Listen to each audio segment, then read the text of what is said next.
Buenas tardes, buena tarde. Gracias en primer lugar por vuestra atención. Mi nombre es Marcos Gómez, CISO de INCIBE, y bueno, pues os doy la bienvenida a todos a esta mesa, a esta tabla de ciberseguridad, de un tema tan poco en boga y tan poco importante en las agendas digitales de todas las empresas. Y sin más, como son muchos los participantes en la mesa, os voy a presentar a los colegas que participan hoy. Señor David Esteban, director de Servicios de Seguridad e Información del Ayuntamiento de Barcelona. Francesc Xavier Vendrell, analista senior de seguridad de Parlentech. Oriol Oltra, de la Dirección de Consultoría y Preventa de SIRT.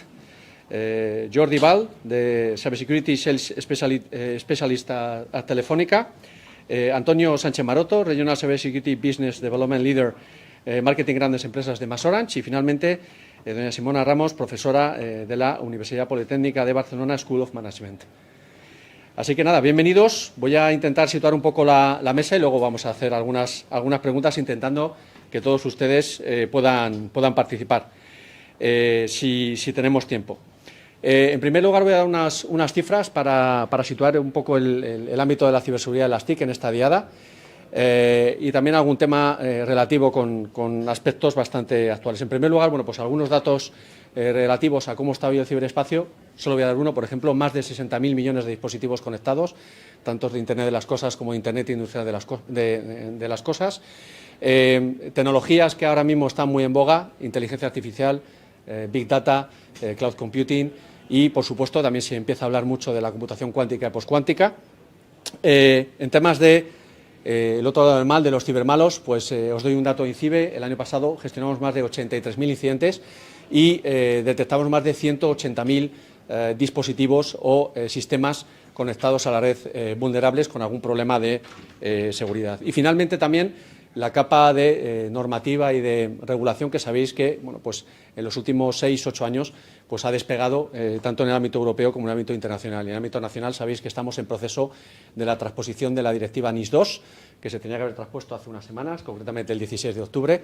Tampoco creáis que vamos tan mal. De los 27 países, 19 están tal y como está España. Alguno de ellos sí que ha hecho la convocatoria, digamos, pública para cualquier tipo de cuestión relativa, y solo 5 países han logrado transponer la directiva. Pero hay otras directivas, como la Cyber Resilience Act, la Cyber Solidarity Act, la DSA, la Digital Service Act, que también están en las agendas. Finalmente, bueno, pues nada, empezar a nuestros colegas de la mesa de hoy, bueno, pues a circular alguna pregunta, siempre desde el ámbito de vuestras diferentes posiciones y perspectivas. Pues me gustaría que nos dijerais a todos cuál creéis que es actualmente el mayor reto que se debe abordar en el ámbito de la ciberseguridad. Sé que es un tema muy amplio, hablar de ciberseguridad. Si lo queréis aterrizar en vuestra primera intervención, pues nada, la mesa vuestra, ¿no? The floor is yours. Así que nada, David, si quieres empezar. Gracias. Ya que tengo el micrófono, ¿no? Por ello. El mayor reto es una buena pregunta. Y aquí, aparte, estamos representados sector, o sea, público, proveedores, tema más académico. Claro, yo creo que hay una realidad, yo creo que una certeza que todos tenemos que tener es que todos, independientemente del sector donde estemos, vamos a ser atacados. Y esto es una realidad.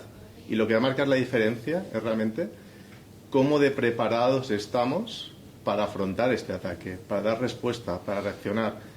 Para mí, el reto, y sé que tenemos poco tiempo y esto, yo creo que para mí la palabra clave es ciberresiliencia. Tenemos que ser resilientes.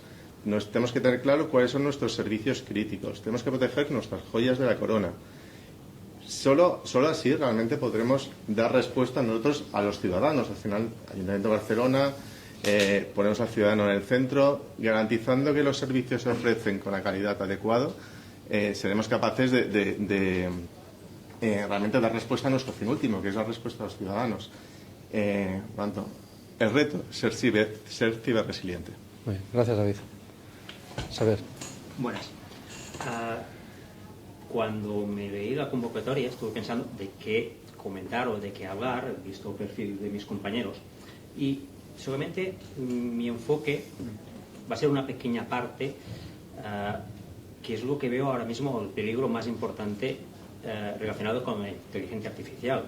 O sea, si hablamos de ataques, de malware, de phishing, tenemos herramientas que pueden ayudar a generar todo este tipo de ataques, pero también tenemos herramientas que pueden detectar todo este tipo de ataques. O sea, nos autocompensamos los buenos como los magos. Algunas veces los magos van un poco por delante, y eso sí que lo tenemos.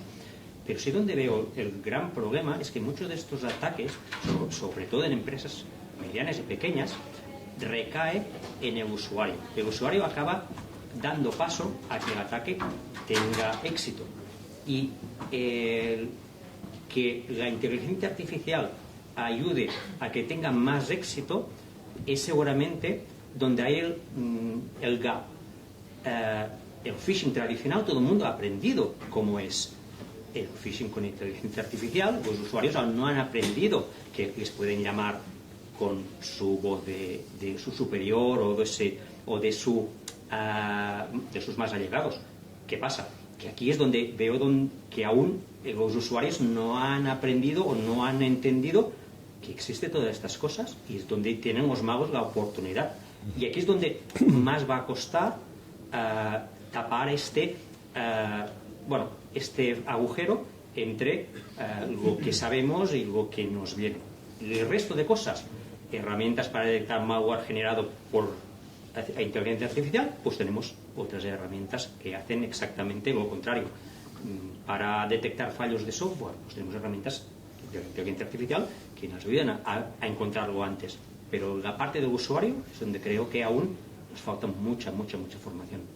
Muy bien, Xavier, gracias. Uriol.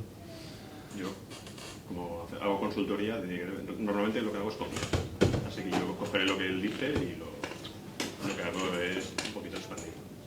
Básicamente, en lo que es en el mundo actual, lo que hemos visto es que las herramientas de inteligencia artificial han hecho que no solo han democratizado y, ¿cómo se llama?, que usuarios no expertos te pueden atacar. Sí, con lo cual tienes un perímetro mucho más grande y un montón de tipos de usuarios mucho más sencillos y mucho menos preparados que pueden estar haciendo temas tan complejos como lo que antes requería muchísimo conocimiento o conocimiento muy específico. Y además se ha sistematizado. ¿Qué es lo que ha pasado? Es lo que se ha expandido muchísimo. A nivel de reto real, ya no es solo como revisar o cómo protegerte. Las grandes organizaciones lo tienen bastante más que cubierto. Tienen recursos, tienen CISOs, tienen CTOs. El reto real, sobre todo para una economía como la española, es cómo bajas eso a organizaciones como administración local y pymes, o no sé, tenemos millones de pymes. Sí, estamos viendo que planificar servicios de ciberaccidente o ser incluso consciente, eso es, con conocimiento se puede hacer, conocimiento de recursos. ¿Cómo bajas eso a nuestra realidad? Ese es el reto real. Es decir, el precio ahora de un ingeniero de ciberseguridad está a 175 euros la hora real, aunque los concursos digan lo contrario. Sí, entonces, conseguir que esa desescalada tenga un impacto general en lo que es nuestro tejido industrial real, en nuestra administración local, en lo que le importa al ciudadano, ese es el reto real. Muy bien, gracias, Uriol. Jordi. Pues nada, yo por ser un poco así más espontáneo, he preguntado a ChatGPT. Y ChatGPT, no he preguntado a ChatGPT. Ahora en serio, retos hay muchos. Es decir, los retos no dependen dependen desde el punto de vista donde lo miremos. Si es una institución, si es una empresa, si es un consultor, si es un ciudadano. Los retos son muchos. Yo quería definir los dos que para mí son muy importantes y que yo considero que son relevantes, ¿no? Que uno es el uso de la inteligencia artificial por parte de los ciberdelincuentes. Para mí es uno de los grandes retos que tenemos hoy en día. Los ciberdelincuentes están compitiendo ya con las mismas herramientas que tenemos nosotros y están avanzando con ataques de día cero. Para mí es un gran reto que tenemos como consultores, como fabricantes, en este caso como empresa o entidad que puede ser atacada, ¿no? A afrontar este punto. No obstante, para mí, de todos los retos que le puedo dar una vuelta y a los que he analizado, para mí el más importante es la regulación. La regulación para mí es uno de los grandes retos que tenemos. Preguntas como quién utiliza la tecnología, cómo la utiliza y sobre todo con qué fin utiliza la tecnología, ¿no? Son preguntas que realmente yo creo que si no nos las hacemos generan una cierta incertidumbre, ¿no? Tenemos el ejemplo que este año hemos aprobado aquí en Europa la primera regulación sobre inteligencia artificial. Bueno, empezamos con los primeros pinitos, pero hasta 2026 no estará 100% implementado, ¿no? Pero para mí es insuficiente. ¿Por qué es insuficiente? Porque es una regulación que no deja de ser local. Es en Europa, es local. Las regulaciones, igual que las leyes, deberían de ser globales, con el objetivo de garantizar, en este caso, los derechos de las empresas y de los ciudadanos. Por eso considero que se queda corto. ¿Vale? Lo mismo pasa con las leyes o, en este caso, que atacan a los ciberdelincuentes, en el que podemos tener una ley nacional, podemos tener una ley europea, pero si tenemos países que a nivel global permiten que hayan empresas que se lucren, en este caso, pues, en base de, pues, en este caso, de hacer ciberataques a empresas y ciudadanos, bueno, en este caso creo que no seremos capaces de proteger realmente el derecho de los ciudadanos y de las empresas. Bien, gracias, Jordi. Antonio. Muy bien. Bueno, pues yo coincido en parte con mis compañeros y creo que hay un reto muy importante que tenemos que abordar y es aquel que implica el liderazgo. Es decir, en muchas ocasiones identificamos que no existe un liderazgo consensuado dentro de la compañía a la hora de adoptar una estrategia de adopción tanto a nivel de empresa como de herramientas que utilizan la inteligencia artificial.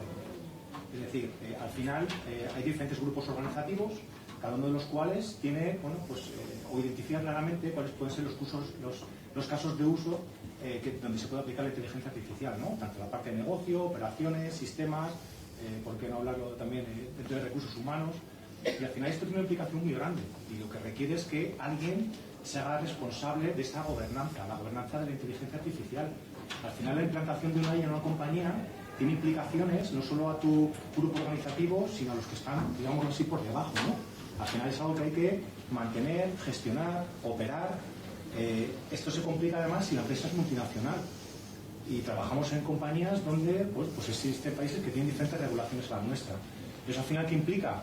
Que tengas que pensar realmente si quieres una adopción global o si quieres algo local, dependiendo un poco de este tipo de situaciones, ¿no? Con lo cual, bueno, pues ese liderazgo creo que es a día de hoy un gran reto que tenemos que superar y poco a poco bueno, pues ir añadiendo esas soluciones, esas implantaciones, esos casos de uso con las diferentes herramientas, siendo conscientes de todo el ecosistema que engloba de las diferentes partes o grupos que los que consta una compañía. Muy bien, Antonio, gracias. Simona. Hola.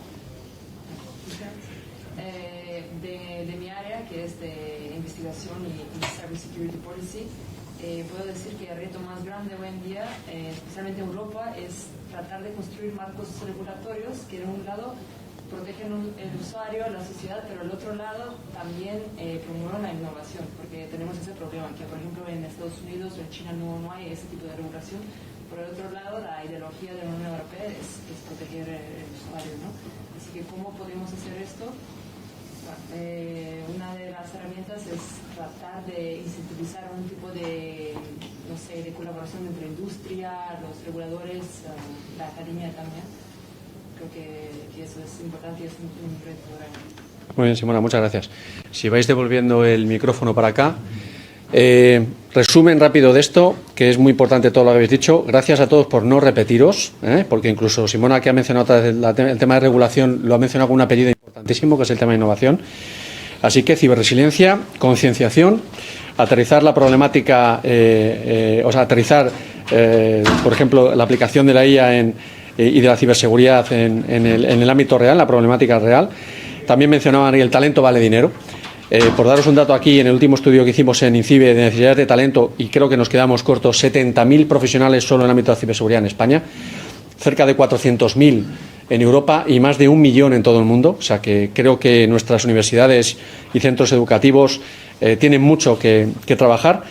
Regulación, donde ya hemos mencionado algunos aspectos. También se ha mencionado el tema de que somos líderes, por lo menos en Europa, a la hora de tener la primera estrategia de aplicación de la IA, y no solo desde el punto de vista de la ciberseguridad, sino también de la ética, cosa que es muy importante. También el liderazgo y responsabilidad de aplicación de la ciberseguridad de la IA en las organizaciones, y finalmente regulación, pero con el tema de innovación. Aquí os cito también uno de los datos en el que España es líder en Europa. Y es que con los fondos de recuperación Next Generation, pues España ha sido el país que más ha invertido de esos fondos de recuperación en más de 220 proyectos de compra pública innovadora para más de 150 empresas Y bueno, pues esperemos que en el 2026, cuando terminen todos esos proyectos, tengamos una fortaleza industrial, tecnológica en ciberseguridad en España muy importante, que nos dé ese apellido también muy importante, soberanía, ¿no? Soberanía digital y tecnológica es muy importante. Volviendo al inicio, en el orden, bueno, pues la segunda pregunta ya va. ¿Cuál creéis, desde el punto de vista de las tecnologías, aunque ya hemos mencionado algunas pinceladas, cuál es la que creéis que va a tener un mayor impacto en el ámbito de la ciberseguridad pues en los próximos 2, 3 años, 5 años como mucho, ¿no? No tenemos mucho margen porque aquí las tecnologías, sabéis, que van muy rápido y la aplicación también. Así que, pues desde vuestro punto de vista, ¿cuál creéis que es la que va a tener más impacto? Si es una tecnología o si es una tecnología de la ciberseguridad, también, por supuesto, mencionarlo. Claro, en mi opinión, sería ingenuo no hablar de la IA, pero no solamente desde el punto de vista de ciberseguridad, sino a nivel de negocio.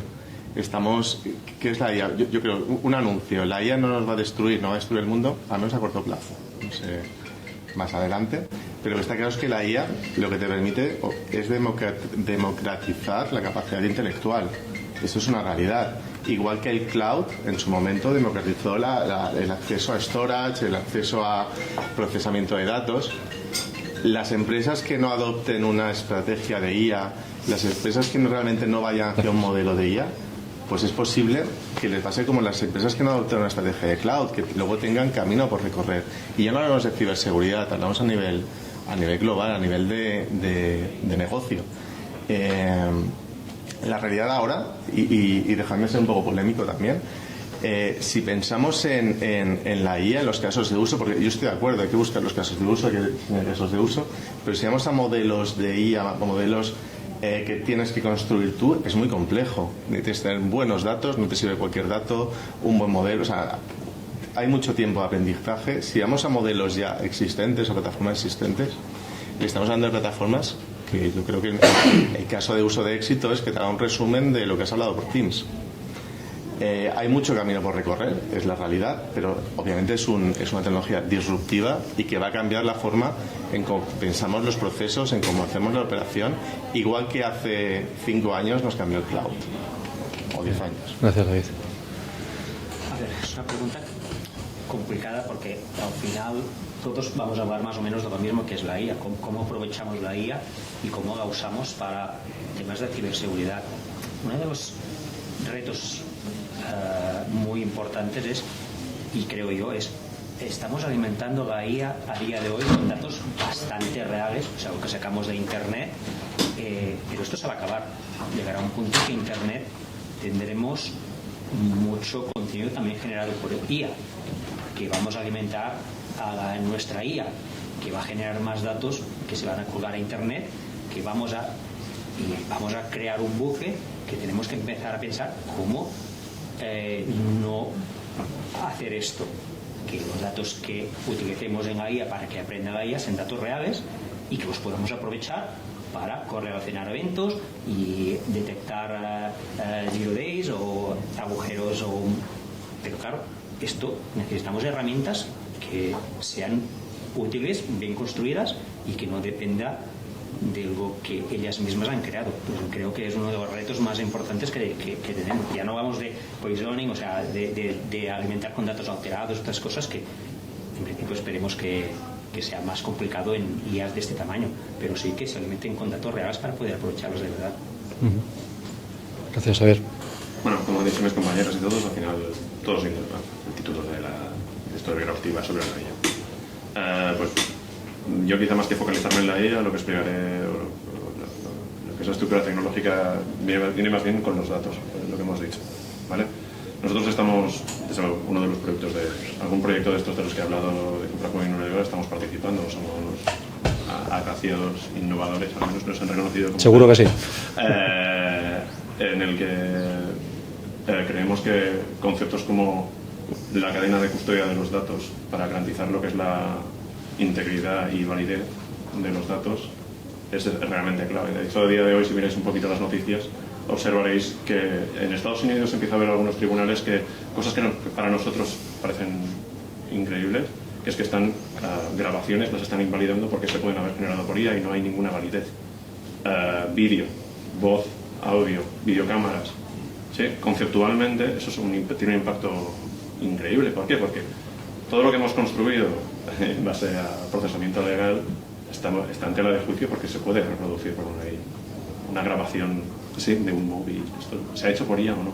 Entonces, hay que trabajar, nosotros estamos trabajando en estándares y hay que seguir trabajando en estándares para validar, cualificar y hacer un accounting, ¿sí?, en todo el proceso desde el origen hasta el final para que los resultados, las imágenes, los datos tengan valor.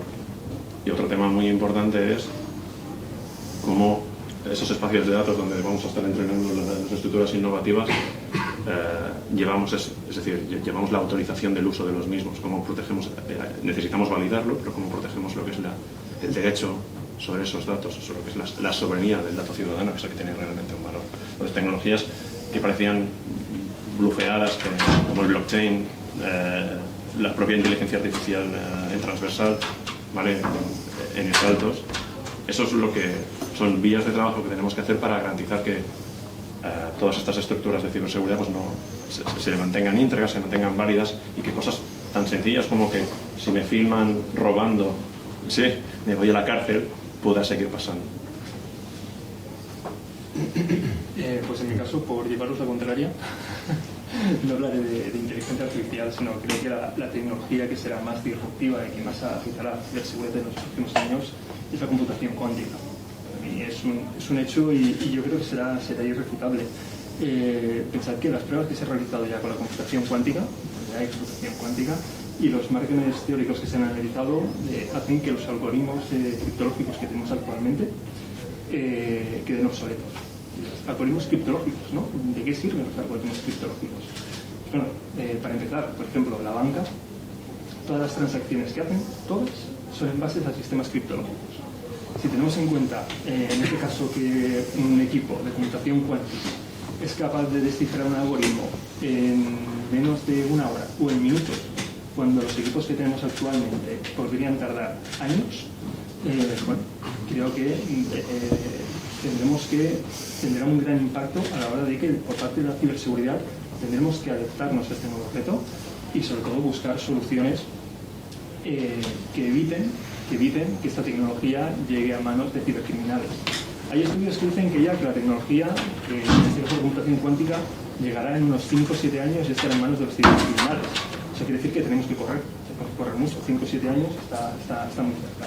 Y por eso también, si hacéis lectura y navegáis por internet, pues veréis que las grandes tech, las big tech y la banca ya está definiendo sus planes de seguridad a futuro, pues en base a planes de seguridad en este caso cuántica. Yo me voy un poquito más cerca en el tiempo y considero que la IA dentro del campo de ciberseguridad va a ser un habilitador, sobre todo, para los equipos de seguridad y operaciones. Es decir, al final este conjunto de equipos que van a trabajar de forma unívoca en lo que puede ser un servicio de monitorización, por ejemplo, a través de un SOC, se está viendo claramente beneficiado por las capacidades que puede tener una inteligencia artificial de cara, por ejemplo, a identificar patrones de comportamiento. Es decir, estos equipos van a tener las habilidades o las herramientas necesarias para poder llevar a cabo una detección mejor filtrada, una gestión de alertas más óptima. Vamos a poder tener un menor número de respuestas ante incidentes. Y esa respuesta, además, la vamos a poder optimizar con lo que pueden ser contenciones dinámicas. Es decir, si a día de hoy imaginaros que sufrimos un ataque en un servicio de monitorización que detecta una posible brecha de seguridad. Se genera una alerta, esa alerta llega a un equipo de operaciones de nivel 1, por ejemplo, o de nivel 2, y se le comunica al cliente que tiene que hacer pues una serie de acciones, ¿de acuerdo?, en base a lo que hayamos podido establecer en un playbook, que no deja de ser ni más ni menos que una serie de tareas que se tienen que llevar a cabo, se tienen que ejecutar. Con la IA, ¿qué nos va a poder permitir? Que esos playbooks, por ejemplo, sean dinámicos. Poder establecer un tipo de respuesta ante un incidente que de forma dinámica pueda permitir llevar a cabo una contención en el menor tiempo posible. Además, también nos está permitiendo, y esto ya es a día de hoy, el que las peticiones o las queries que podamos hacer ante una consulta ya se pueden hacer en lenguaje natural. Esto parece que no, pero es muy importante. Vamos a poder ganar muchísimo tiempo. Es decir, lo que antiguamente para obtener un resultado teníamos que dedicar un tiempo específico y muy determinista, ahora en lenguaje natural podemos obtener un resultado mucho más rápido y más específico. Y si esto además lo podemos trasladar a informes que podemos entregar a clientes, puede ser algo súper beneficioso. Ya nos vamos a limitar a los informes típicos que nos van a dar las diferentes herramientas con las que podemos trabajar. Ahora podemos tener un informe totalmente dinámico con la información que podemos requerir nosotros como un equipo de operaciones o el propio cliente para identificar qué es lo que está pasando, ¿no? Entonces, a nivel de servicios de monitorización en SOC, creo que va a ser un habilitador, como digo, para los equipos de servicios. Muy bien, gracias, Antonio. Bueno, sí estoy de acuerdo con la IA y la computación cuántica, pero para no repetirme, mencionar algo que estamos haciendo ahora en el área de investigaciones. Bueno, lo que dijo mi compañero es más de utilizar tecnologías que ya existen para promover o fortalecer los sistemas de IA, por ejemplo el blockchain, ¿no? Todo de supply chain of data o garantizar acceso de ciertas personas. Así que creo que eso es importante y va a también promover el desarrollo de otras tecnologías como la encripción, el blockchain. Bueno, me la habéis puesto un poquito más difícil. Gracias, Simona. Voy, Ahora es el momento en el que todos los que estéis de pie y habéis llenado la sala, ya quedan 2 sitios libres, o hacemos lo de las sillas calientes, ponemos un poquito de música y os rotáis. Supongo que los que estáis sentados estáis muy tranquilos y cómodos, ¿no? Entonces no queréis jugar a esto. Vale, perfecto, venga, pues voy a ello. Bueno, de los expertos que tenemos aquí sentados, 5 de ellos han mencionado la IA y 2 de ellos la computación cuántica. Me centro un poco en lo que han mencionado. Adoptar estrategias y aplicar bien en los casos de uso. Enseñar a la IA, pero con la posibilidad de que nos encontremos bucles en los datos. Cuidado con los datos y la custodia de los datos, porque tenemos ya situaciones, por ejemplo, en Estados Unidos con grabaciones invalidadas. Hay que trabajar en los estándares para la custodia.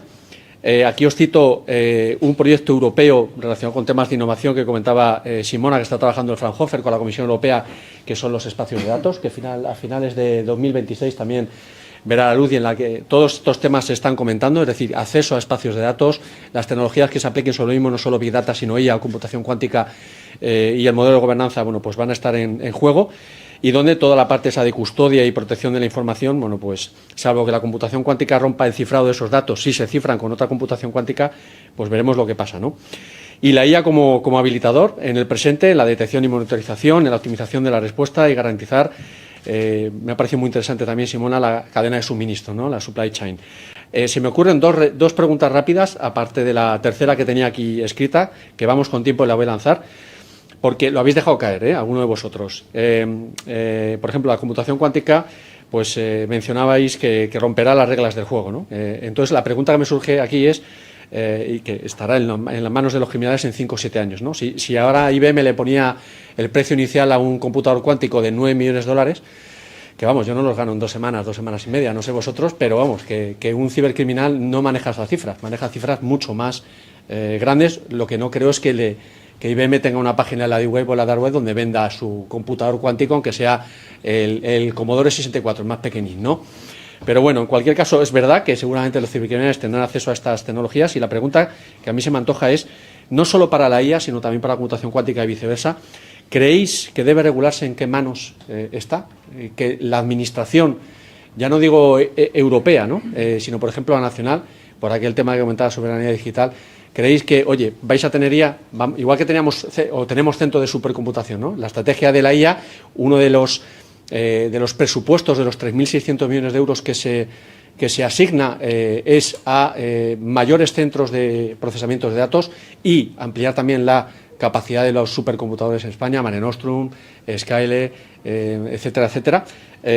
Pero, claro, eso sí que está en manos de las entidades públicas, ¿no? Porque los supercomputadores, que tienen además ese ánimo de trabajar en proyectos de investigación, están en manos nuevamente públicas y controladas. ¿Creéis que en el tema de ella y en el tema de la computación cuántica también deben estar regulados y en manos de confianza, por lo menos las que se sepan, ¿no?, que existen? ¿O creéis que esto debe liberalizarse o viva, ¿no?, la autodemocracia de aquí tengo mi tecnología y la pongo como Mark Zuckerberg o como Elon Musk y allá vosotros os apañáis cuando la adoptéis, ¿no? ¿Qué pensáis de esto? Los que queráis intervenir. pero una prueba de asalto porque esta no estaba pactada. Empieza tú si quieres. Me recuerda bastante a cómo gestionamos las tecnologías nucleares. Tenemos unos cuantos países que están de acuerdo, alguno que medio de acuerdo y alguno que intenta no estar de acuerdo. ¿Y cómo obligas a este que intenta no estar de acuerdo? O sea, es muy complicado. Al final somos muchos países en el mundo, algunos con recursos económicos muy importantes, que querrán jugar a su juego. Y es muy complicado controlar. Al final tardarán más, pero acabarán llegando todos los países, o al menos los más fuertes, acabarán llegando sacando computaciones cuánticas.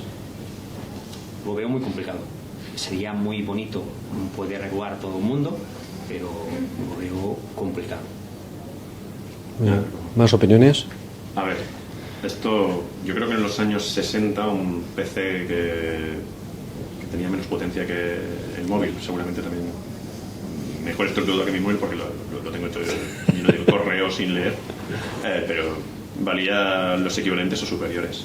Hay una cosa que tiene la industria tecnológica, que es que cada año saca cosas más grandes, más pequeñas, en tamaño y más baratas. Con lo cual, es prácticamente imposible plantear que dentro de unos cuantos años no llegue un PC a casa con una potencia de computación que haga que los algoritmos de encriptación que usamos actualmente, eso se vaya, me explico, te lo desencripten en un rato. Entonces, poner barreras a eso es complicado. Y de hecho, como talento, ¿sí? Nosotros, como hay cosas que la regulación te permite y cosas que la regulación te inhibe. Es decir, nosotros como sociedad necesitamos que las personas con talento tengan acceso a ello de una manera ágil. ¿Sí? Necesitamos que a la gente en sus garajes nos aporte las nuevas ideas que vayan a protegernos contra eso. Nos aporta que gente, ¿cómo se llama?, que está planteándose modelos de negocio de fintech raras para la guía de no sé qué, pues lo puedan llegar a hacer y puedan llegar a ir al Fórmula 1, porque eso nos hace a todos lo que es evolucionar. Entonces, que al principio habrá cierta regulación y control, es evidente, pero cuando las estructuras de costes bajen, eso es que se va a llegar a todos los lados. Entonces, lo que tú estás definiendo para nosotros, al menos desde mi prisma, recoge cierta inquietud inicial, pero es que las estructuras tecnológicas de los propios fabricantes quieren llegar a la estructura de consumo. ¿Sí? Los PCs de 9 millones de euros, que eran como los de los años 60-70, pues serán seguramente el iPhone cuando esto pase valdrá 12.000 euros, pero estaremos en esos rangos, con lo cual el planteamiento de que esto no va a llegar y que lo podremos controlar será inviable.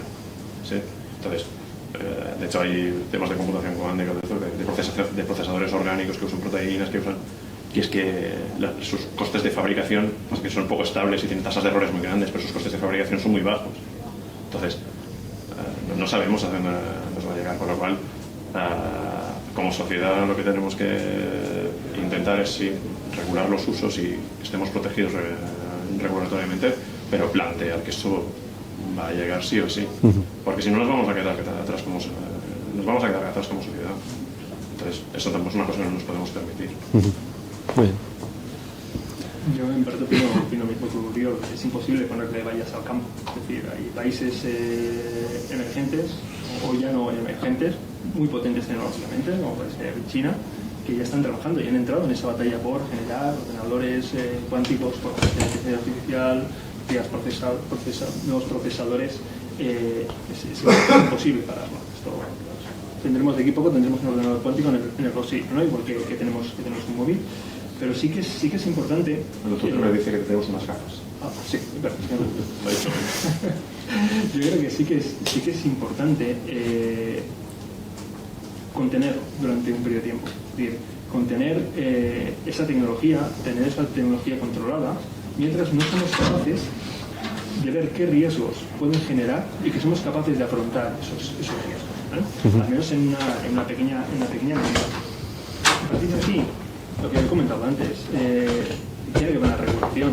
Tiene que haber una regulación, como tiene que haber una regulación con la energía nuclear, como debería haber una ley global de ciberseguridad donde, ya lo comentaba antes, no se permitiera que una empresa en la India fuera, pues es decir, decirlo, en este caso fuera se dedicara a hacer ciberamenazas y generar ciberamenazas, ¿vale? Eso debería ser una ley global, igual que debería haber una regulación global.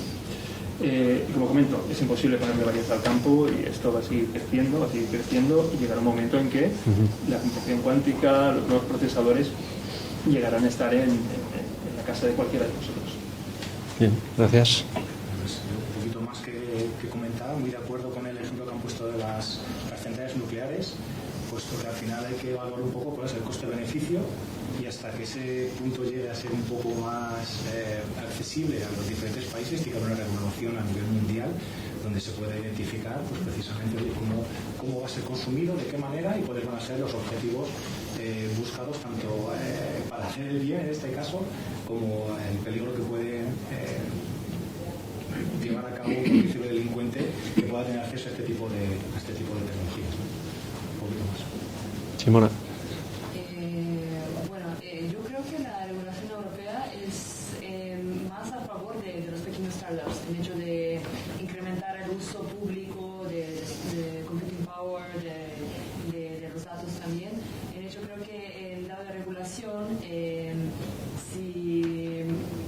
haces un sistema open source, si eres una universidad que está creando eso, no tienes tantas reglas que las compañías grandes tienen. Obviamente eso tiene consecuencias en el desarrollo, por eso en general Europa es mucho más abajo que, por ejemplo, Estados Unidos, ¿no? Porque allá son las empresas grandes que no tienen tanta regulación encima como aquí. Sí, es un stopper, ¿no? Podría ser un stopper. Gracias, Simona. Creo que David Sí, que le he robado. era el último. No, te lo ha cedido, amablemente. Listo, se ha quedado hasta el final.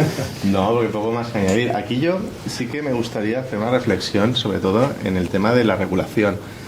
Porque hablamos de regular para que esté en manos confiables o... Era una pregunta, Claro, de definamos opinión. manos confiables. No una decisión. Si fuera una decisión, ahora mismo la apunto y lo saco en el BOE ya. Claro, sin aquí problema. La reflexión es que es una mano confiable. Y aquí yo creo que tenemos que intentar ver qué es lo que tiene sentido regular y qué cosas hay que intentar evitar la sobreregulación. El hecho de computación cuántica, quien lo va a utilizar mal, le da igual que esté regulado que no esté regulado, lo va a utilizar mal, o sea, es la realidad. Y depende cómo regulemos, podemos limitar la capacidad competitiva de empresas de usar cierta tecnología. Yo creo que es un equilibrio complejo, pero el regulador debería tenerlo en cuenta, sobre todo por lo que habéis comentado. Al final no es una regulación, hay que ser realistas. Si hay una regulación no va a ser uniforme en todos los sitios, ustedes como habéis comentado. Por tanto, mi punto de vista, evitemos la sobreregulación, potenciemos la tecnología para transformar, que sean tractores de la sociedad, que permitan ser competitivas a las empresas y, bueno, regulamos lo que tenga sentido más para protección de, obviamente poniendo siempre al ciudadano en el centro, al usuario en el centro y seamos, pidamos responsabilidad a las empresas en el uso, pero intentando huir de la sobreregulación. Un mix, ¿no?, entre la regulación y la autorregulación, ¿no?, que suele ser la industria la que se suele manejar bien. Mencionaba también otra pregunta que me ha surgido a raíz de vuestras intervenciones, que tenía que ver con el uso de la IA y también de la computación cuántica para la toma de decisiones, ¿no? Me parece que lo mencionabas tú, la optimización de la respuesta a incidentes, ¿no? Menos incidentes y mejor toma de decisiones. Pero esa toma de decisiones en un incidente de alto impacto, vamos a remitirnos a lo que ha pasado unos días con la emisión de alertas. Si en una IA o una computación cuántica depositamos la capacidad para emitir una alerta para que todo el mundo se suba a las plantas altas de los edificios, no se meta en los coches, no baje a los sótanos, ¿dejaríamos esa decisión a una IA o un computador, un supercomputador que haya generado esa información, esos datos? Porque a mí me mencionaban esta mañana que Europa es líder en previsión meteorológica y que lo que ha pasado hace 12 días en Valencia, esta desgracia, este desastre, estaba ya previsto según el organismo europeo de previsión meteorológica, que es el más potente del mundo, que decía que iban a caer hasta esos 800 litros por metro cuadrado, ¿no? Es decir, que esos datos se tenían y la acción humana fue la de avisar, ¿no? Oye, os puede pasar esto, ¿no? España, luego ya lo que ha pasado es lo que ha pasado, no vamos a entrar en materia. Pero si esa decisión estuviera en manos de una máquina, ¿la dejaríamos decidir ¿O pondríamos al ser humano delante, que al final tiene que avisar y decir sí, no se equivoca, ¿no? Sin entrar en bucle, porque mencionaba Xavier ahí que podía entrar en bucle y decir, oye, esto ya ha pasado, esta dana ya ha pasado más veces, ¿no? ¿Va a ser lo mismo o no? Yo sí que creo que debe haber, yo sí que creo que tiene que haber intervención de un especialista, porque como muy bien dices, se puede dar el caso en el que existan las llamadas alucinaciones, es decir, que la IA dé un resultado no determinista, que eso puede ser no determinista, pero sí que dé un resultado que no sea, que sea un falso positivo, que sea una respuesta que no esperamos. Y ahí creo que sí que seguimos siendo dependientes del conocimiento de las personas, de especialistas, que identifiquen, analicen esa respuesta, los datos que han sido extraídos, que puedan ser extraídos de esa IA, y se pueda tomar una decisión en base al conocimiento que tenga en concreto este equipo de profesionales, de expertos que se dedican a esto, por lo menos a día de hoy. No sé si el día de mañana, pero sí que creo que debe ser algo que a día de hoy se tiene que revisar de forma normal. Muy bien. Gracias. Bueno, pues vamos a... Sí, Simona, adelante. Por... La regulación de la AI Act menciona eso, se llama Human in the Loop, si no estoy equivocada, que, bueno, por sistemas de high risk, de alto riesgo, se tiene que haber una persona en cargo. Un cheque humano, ¿no? Sí. Muy bien. Sí, porque si no, Skynet, el T800, el T1000 y todas estas cosas, ¿no? Estaba pensando en Skynet. Aparecen, ¿no? A nivel de concepto, O eso, suplantan a Rami Malek en Mr. Robot, y no Rami Malek, sino que es el ciberdelincuente que tiene ahí el supercomputador cuántico, ¿no? Haciéndonos la ciberpuñeta, con perdón. a nivel de esto, yo quería hacer un paralelismo con el tema este y una pequeña reflexión, que es, ¿sabéis cuál es la ciudad con mayor cantidad de coches autónomos del mundo? ¿De autónomos? ¿De personas que pagan autónomos al Estado? No, o de... autónomos es España. San Francisco. Es San Francisco. ¿Sabéis cuál es la tasa de accidentes? Supongo la misma que... No, muy inferior. Es decir, vale, no es inteligencia artificial, estamos hablando de tratamiento de la imagen, es decir, estamos hablando de una tecnología todavía menos sofisticada o menos... Cogemos una ciudad y a la que eliminamos el componente humano de la conducción, bajan los accidentes. Porque como olvidas. Es decir, coger, no me lo estoy inventando, coger y mirar la tasa de accidentes de... Lo que pasa es que cuando hay un accidente es muy grave. Y sale en la tele. Sí, es un tema estadístico. Entonces hay un tema moral... Y es más mediático, ¿no? Además, ¿no? Sí, Porque más si es autónomo, pues digamos que la culpa la ha tenido el sistema autónomo, ¿no? Sí, entonces, ahí tenemos retos técnico-morales, ¿sí? Yo creo que pasaremos por diferentes etapas y nos va a costar aceptar algunos de los resultados que nos quitan de... ¿sí? Nos quitan de algunos procesos. Yo sé. No sé si habéis visto cómo son en una guerra como las de Ucrania, que veis que los coroneles militares ya no se ponen juntos todos en un sitio, se ponen con unas gafitas de las Oculus, para que no estén todos juntos y no les vean un bombazo, para que no se mueran todos a la vez. Que si les pegan un bombazo, resiliencia, lo has dicho tú antes, ¿vale? Para que lo que es el centro de mando sea resiliente. Y lo que hacen es, usan, creo que les habéis ayudado en algo. Voy a hacer nada. Esto está grabándose. Secreto. Entonces lo que hacen está en la nube, pero es secreto. Tienen, estaban por ahí haciéndose fotos. Que han corrido por ahí. Entonces, vosotros veis que gente que no usa, que son mandos, están usando sistemas de inteligencia artificial para que les aglutinen los datos y ellos puedan hacer tomas de decisiones a día de hoy que serían imposibles con la diferencia de ejército que hay entre las dos. Entonces, y que en otros tiempos le habría llevado mucho tiempo a ese conjunto de coroneles o de altos mandos tomar esa decisión. Estamos hablando de coroneles que seguramente no sabrán, no sé, estoy seguro que si se tiene que cambiar el password del móvil se lo hacen. ¿Sí? Es decir, seguramente vendrá la secretaria y les cambiará el password del móvil. Entonces, si la inteligencia artificial ayuda en la toma de decisiones para que un ejército infradotado sea capaz de estar resistiéndose, si un sistema de conducción salva más vidas por conducción estadística que los seres humanos, pues tendremos que empezar a plantearnos cuál es nuestra función en cada uno y cuál es nuestra estructuración de valor. ¿Sí? Entonces, pero que eso es como en todos nosotros al final como sociedad los cambios tecnológicos nos llevan a siempre que ha habido un cambio tecnológico, al final la sociedad siempre ha salido más rica y más igual. Entonces, este miedo que le estamos teniendo a esta historia, pues la bomba de vapor creían que se iba a cargar los campos, ¿sí?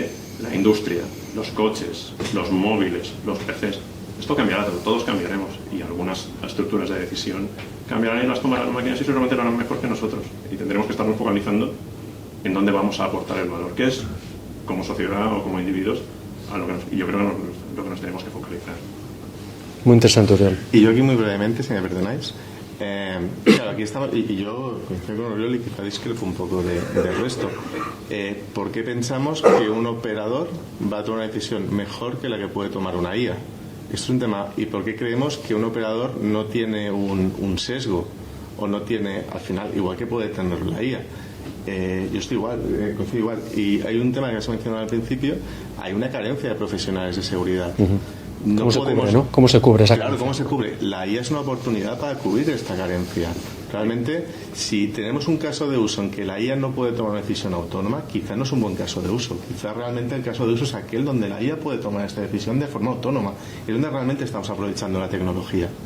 Y quizá no estamos ahora preparados, pero tenemos que pensar en estos casos de uso donde la IA puede tomar decisiones. O debe tomar decisiones, porque no va a haber personas, no va a haber talento suficiente para ayudar. Y no pensemos en empresas grandes, instituciones grandes, pensemos en los pequeños que realmente no tienen esta capacidad, no la van a tener. Y por eso lo comentaba al principio, la IA te permite democratizar la capacidad intelectual. Y esto es muy importante, y esto va a generar nuevos procesos, nuevas formas de operar, nuevas formas de trabajar. Y tenemos que plantearlo, desde mi punto de vista, sí. Y si hay un impuesto sobre la IA, quizá podemos cobrar hasta pensiones. Comentar una cosa, que al final es... Ha cogido carrerilla, ya lo habéis visto. Te he explicado que luego el proceso después. Dejamos la decisión, ciertas decisiones, no todas, en manos de inteligencia artificial. ¿Cómo dotamos legalmente cuando esta máquina comete un error? ¿Quién será responsable? ¿La máquina? ¿La empresa que está detrás de la máquina? Esto es una de las cosas que seguramente más va a costar. Un coche autónomo. Y este coche autónomo ha tenido un accidente. Culpable él. Un error de cálculo, un error de... ¿Quién vamos a ocupar? O sea, tenemos que buscar cómo gestionamos todo esto, que aún no lo sabemos. Disculpa. Perdona, te lo pongo desde el ángulo empresarial. A día de hoy el culpable está muy claro. El que tiene la responsabilidad civil sobre cualquier estructura de servicio. Si un coche se estampa a esto, el administrador de la empresa y el responsabilidad civil se hace responsable. Es que no tenemos que inventar tampoco la rueda. Sí. Es que es una cosa que... Entonces los seguros de responsabilidad civil... Tiene que cubrir estas cosas. No, pues ya lo hacen. Es decir, un seguro de responsabilidad civil... Es que legalmente hay muchas cosas que es que... Tampoco es que nos ponemos aquí a inventar muchas cosas. Un seguro de responsabilidad civil a día de hoy te cubre las negligencias de tu toma de decisión, que es que hay negligentes, y de las tecnologías que estás usando. Por eso cuando la administración pública, muy sabiamente, coge y saca un concurso, te pide unas garantías, unas solvencias, un seguro. ¿Sí? ¿Y quién te dice, qué diferencia hay entre la toma de decisión de una IA y la toma de decisión de una persona? Si la IA es negligente, tú como empresario o como esto, pues tienes que hacerte responsable. Y además que ahí no hay regulación ninguna. Además, te lo pone clarísimamente. Aquí hay gente de administración pública, de tú tener el pego a la parte de atrás. Sí, y realmente cuando tenés todo ese clausulado no presentarías oferta. Sí, eso es la primera. Esta es la primera. No presentarías oferta. Segunda, como tenemos que trabajar y nos puede la vocación, coges y los empresarios, las empresas y las organizaciones asumen riesgos, ¿vale? Y los seguros asumen riesgos a su vez. Y de eso generamos una cadena de valor que nos permite llegar al mercado. Con lo cual, hay un montón de miedo a cosas de este estilo, de la toma de decisiones, cuando a día de hoy está perfectamente regulado. Si es que os he dicho, y muchas veces, yo cuando nosotros hablamos con nuestros clientes, decimos, hostia, nosotros somos siempre solo un 5% mejores que el resto. Solo un 5%, que ahí lo ponemos, la que es la parte de voluntad, porque cuando nos equivocamos pedimos perdón y lo seguimos intentando. ¿Sí? Pues lo mismo haremos con las sillas que nosotros escojamos, porque la elección de tecnología, sí, eso es un tema estratégico y decisorio y no te quita esto. Entonces esas tomas de decisión lo que no puedes hacer es ser negligente en esa toma de decisión de con qué te vas a apoyar y qué es lo que vas a hacer. Oye, hago una prueba, la prueba con gaseosa, porque te estás jugando te estás jugando tu servicio, tu imagen y que te suban el seguro y que te suban el segundo y te ponen un palo de los grandes en la próxima vez. Muy Si me interesante. permitís, porque es que este tema lo considero muy interesante y creo que podríamos estar aquí tomándonos un café durante mucho tiempo. Yo no me siento capacitado para dar respuesta, soy tecnólogo y creo que hay, son decisiones que deberían de tomar comités de moral y ética. Es decir, la inteligencia artificial hoy en día puede tomar decisiones, nosotros como personas la podemos acotar para que tome ciertas decisiones, nos quite tarea, nos quite cargas de trabajo. Claro, estamos hablando ya de inteligencia artificial generativa, con prácticas de machine learning, que aprende por sí mismo, aprende por prueba, error. Los límites que nosotros le pongamos hoy, mañana no los tendrán, se habrá cambiado. Entonces, las decisiones ya no las tomaremos nosotros como personas, ya no habremos programado una inteligencia artificial para que tome unas decisiones en base a lo que nosotros consideramos. Habrá aprendido por sí misma. Podemos hacer el planteo como sociedad, ¿no? Si dejamos que un elemento, una tecnología que ha aprendido por sí misma, tome decisiones por nosotros, hay un dilema moral también, que es que ¿en qué tipo de sociedad nos convertimos? Ya no las tomamos nosotros. Claro, no es que hemos programado una inteligencia artificial para tomarla por nosotros. No, tú la programaste. La inteligencia artificial, lo que decimos, la chica de la que me enamoré ya no es la chica con la que estoy ahora, ha cambiado. Pues eso también se debería cambiar. Entonces, como tecnólogo, no me veo capacitado. Tenemos que hacer un sistema híbrido. Bueno, hemos visto lo que ha pasado con el bar este fin de semana. Es semiautomático, ¿no? Bueno, automático no, si toma decisión, que no toma decisión, ¿no? Pero es un tema, yo creo que nos puede dar para muchas horas, para hablar mucho tiempo. La inteligencia artificial no es lo que nosotros definimos, no es para lo que nosotros la programamos, sino es lo que va a ir aprendiendo y cómo se va a ir evolucionando, ¿no? Y eso a mí realmente me deja fuera de lugar para poder opinar más que esto, hacer esta reflexión y tomar una decisión al respecto. Más allá de 1984, seguro que conocéis la novela de George Orwell, que cumple este año 75 años. Yo me quedo también con una serie que se llama Raised by Wolves, que no sé si la habéis visto o la conocéis, en el que al final, esto que estáis comentando, que una IA toma la decisión por el ser humano, pero el ser humano dice, oye, que esto no es bueno para mí, que al final me vas a aniquilar o me vas a convertir en un esclavo, ¿no? Voy a intentar retomar el control de lo que yo perdí, te dejé que tú aprendieses y al final me he encontrado en una encrucijada, ¿no? Me quedo también con la copla de que Harry Callahan puede volver a conducir en San Francisco, seguro, que no hay problemas. Y tenemos un minuto, pero muy rápido, ¿vale? Para que nos digáis desde vuestras posiciones, ¿dónde estáis dedicando ahora mismo los mayores esfuerzos? Los de INCIBE, ya os lo digo, estamos metiendo en los pliegos. Si vas a utilizar IA, dinos por lo menos cuál vas a utilizar para saber, no una adscripción de medios al uso, pero sí qué uso vas a hacer de la IA, ¿no? Porque es importante para nuestro propio, digamos, proceso de negocio. Entonces, desde vuestras posiciones, ¿dónde vais a poner, digamos, los esfuerzos para alinearse con todas estas necesidades que hemos comentado en la mesa? Muy rápido. ¿Ciberresiliencia? No, esa no vale, cuenta otra. Repetida, ¿no? No, no, yo creo que un tema muy interesante, muy importante, por muchos controles que pongamos, al final tenemos usuarios detrás que por muchas puertas, y las abren, tenemos un problema. Yo creo que es vital, realmente vital, crear una cultura de ciberseguridad en las organizaciones. Poner al usuario en el centro, poner al ciudadano en el centro. Porque una vez crees esta cultura de ciberseguridad, lo demás viene solo. Es muy fácil. Si quieres, como frase, hay que hacer al usuario consciente de su inconsciencia y a partir de ahí empezar a construir.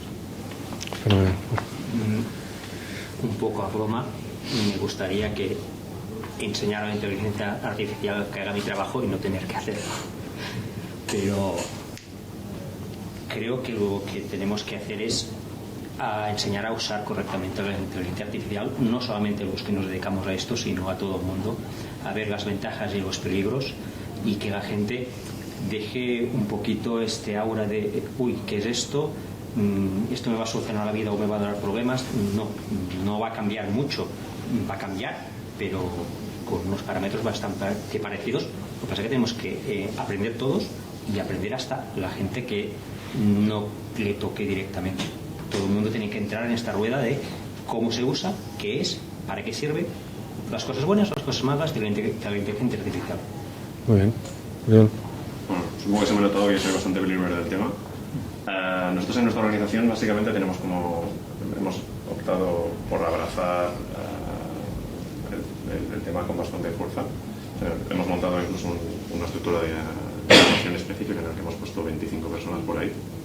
Y tenemos 3 líneas de trabajo principales. La primera, por decir una, estamos intentando generar ciertos motores o ciertas plataformas que permitan mantener usando sistemas de las grandes empresas, ¿sí?, mantener la parte de anonimización de lo que son los datos y que esos datos nunca salgan fuera, ¿sí? Estamos haciendo NAT de los datos reales. ¿Para qué? Para que tenga una plataforma de conexión.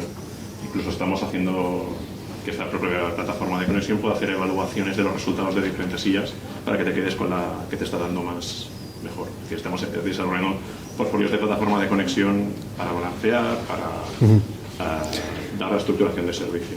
La otra es, estamos trabajando en temas operativos. Si puedes acelerar un ratito, muy rápido, porque me han avisado desde fuera que vayamos cortando. Estamos trabajando en temas operativos y en temas de custodia de datos y postcuantía.